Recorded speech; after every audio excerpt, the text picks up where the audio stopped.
An important consumer alert tonight. You may have had your personal information stolen by hackers just because you paid a visit to your doctor. Community Health Systems reported yesterday the theft of personal information involving 4.5 million patients. In Spokane, that includes Rockwood Clinic, Deaconess Hospital, and Valley Hospital.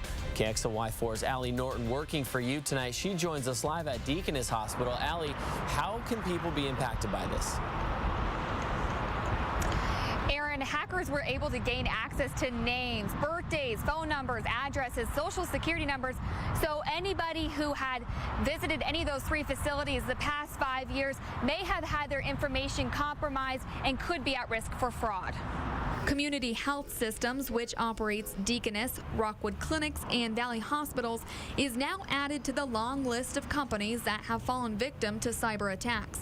Just last week, Albertsons had to give notice to their customers about data theft. Now, those three medical companies will be licking envelopes to let patients know that they've had a breach too.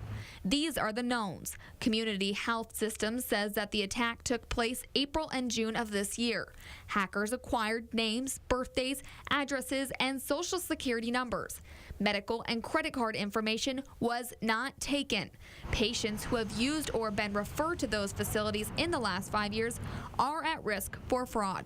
This is where we just need to be careful, be cautious, and be aware of what's happening with our accounts and our personal information. Chelsea McGuire with the Better Business Bureau says this breach differs from the Albertsons attack because rather than taking credit and debit card numbers to drain accounts, they took info that could potentially open new ones. Brand new accounts, brand new identities, government documents, tax identity theft, all of these opportunities now open the door because they have the key into all of those different areas. So what can you do to protect yourself? McGuire suggests changing debit and credit card numbers if you can, and checking your credit history routinely to see if anything has been opened in your name.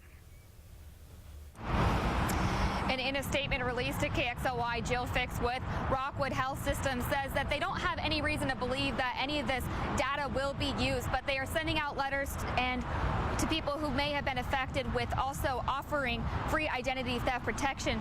Fix says that the people who were affected or potentially affected should expect letters by August 30th with information on the free identity protection. She also adds that anybody who thinks they're affected, if they don't get a letter by August 30th, it's safe to assume that you were not affected. Reporting in downtown, I'm Allie Norton, KXLY4 News.